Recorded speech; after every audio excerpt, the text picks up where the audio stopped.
Fala galera da Fenô, tudo bem com vocês? O tema do vídeo de hoje é desespero, angústia e depressão.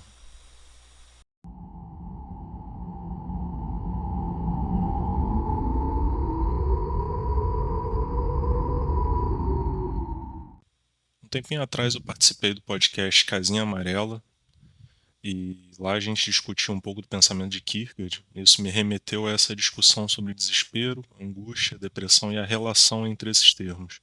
Então é isso que a gente vai discutir aqui hoje. Então, o primeiro autor no campo da psicologia a resgatar diretamente a obra de Soren Kierkegaard foi o psiquiatra alemão Ludwig Binswanger. Embora o Sigmund Freud pareça ter lido e sido influenciado por Kierkegaard, foi Binswanger quem primeiramente utilizou seu pensamento na clínica. No caso Ellen West, publicado em 1945, o Binswanger utiliza a categoria do desespero para se referir à doença da paciente, que seria hoje diagnosticada com a profunda depressão, além também de bulimia e anorexia. Posteriormente, na década de 1950, Rollo May, autor americano, foi o responsável por recuperar e divulgar os escritos de Kierkegaard em terras americanas. May foi particularmente influenciado pelas obras O Desespero Humano e Conceito de Angústia, que inspiraram a sua própria obra chamada O Significado de Ansiedade, de 1950. Algumas formas do desespero e da angústia descritas por Kierkegaard se aproximam do que denominamos hoje como depressão. Para falar do desespero em Kierkegaard, a gente precisa primeiramente compreender do que se trata esse conceito, porque a definição é bem diferente da que a gente está acostumado no senso comum. Kierkegaard fala do desespero como uma doença mortal, que é o título da obra em dinamarquês.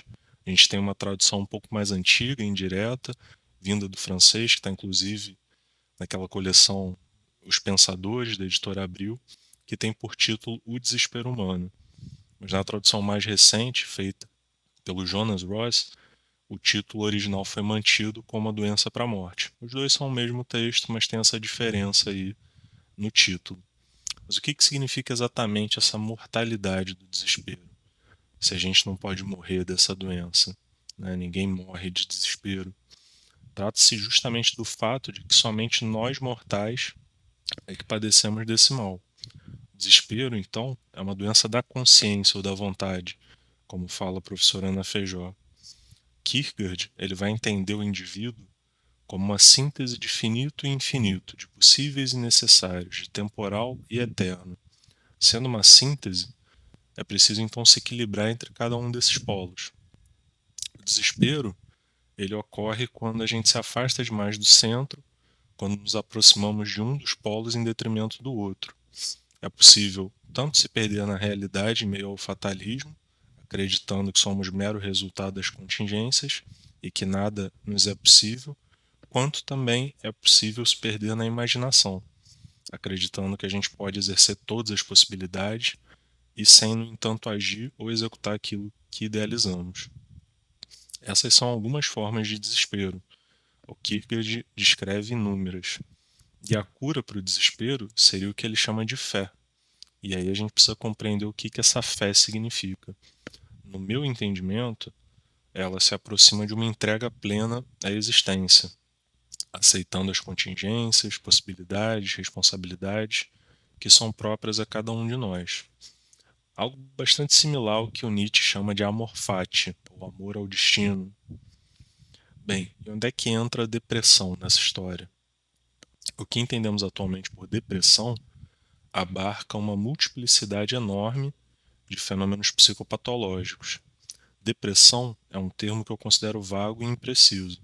Então, o que há, na verdade, são depressões. E é possível aproximar algumas dessas depressões ao que o Kierkegaard nomeou como desespero. Assim como também é possível aproximar do que ele chamou de posições psicológicas ou estados psicológicos da liberdade, no livro Conceito de Angústia. Tanto no desespero humano quanto no conceito de angústia, Kierkegaard descreve um estado que ele chama de demoníaco, ou ainda de hermético, que remete à noção de hermetismo. A descrição que ele faz é bastante similar a algumas formas de depressão que aparecem na clínica. O hermético é justamente aquele que perde a possibilidade de comunicação, não só com o mundo, mas também consigo mesmo. E um dos maiores riscos nesse estado é o suicídio. O hermético é aquele que se perde de si mesmo, perde a possibilidade de encontrar aquilo que faz sentido para si, porque perdeu a capacidade de comunicar-se consigo mesmo.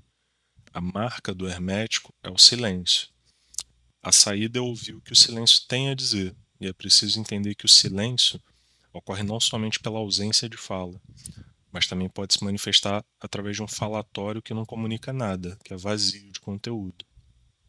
Na clínica, a gente precisa estar atento a esse tipo de manifestação para compreender como manejar esse silêncio e como retomar a possibilidade da comunicação. Toda a vida da pessoa pode estar em jogo quando ela decide se calar. Como nossas ferramentas são a escuta e a fala, a gente precisa manejar essas ferramentas para que o outro possa retomar sua comunicação e, consequentemente, a si mesmo. Há também outras formas de perder-se de si mesmo. A gente vive em um mundo atribulado, cheio de afazeres, distrações. Também é possível perder-se de si mesmo em meio à multidão. Aliás, isso é o mais comum e o que costumamos chamar de impropriedade ou inautenticidade. Isso em Heidegger, né? Mas que o Kierkegaard chamava de nivelamento, como, por exemplo, no texto chamado A Época Presente. O nivelamento é a perda de si em meio à massificação, sobretudo promovido pela publicidade, pela propaganda. Tem um trechinho que me marcou muito do Desespero Humano, que fala um pouco sobre essa temática. Eu vou ler aqui para vocês. Ele diz assim: aos olhos do mundo, o perigo está em arriscar, pela simples razão de se poder perder. Evitar os riscos, eis a sabedoria. Contudo, ao não arriscar, que espantosa facilidade de perder aquilo que, arriscando, só dificilmente se perderia, por muito que se perdesse, mas de toda maneira nunca assim, tão facilmente, como se nada fora. A perder o quê? A si próprio. Porque se arrisco e me engano, que seja. A vida castiga-me para me socorrer. Mas se nada arriscar, quem me ajudará? Tanto mais que nada arriscando no sentido mais lato, o que significa tomar consciência do eu, ganho ainda por cima todos os bens deste mundo e perco meu eu. E completa, né? Que dizer disso? Isso é o que Kierkegaard chama de desespero do finito, algo muito parecido com a imobilidade de uma depressão ansiosa. A imobilidade, o medo do futuro, tudo isso é alimentado pelo falatório impessoal da multidão. Nos perdemos de nós mesmos quando damos ouvido irrestrito ao que diz o mundo.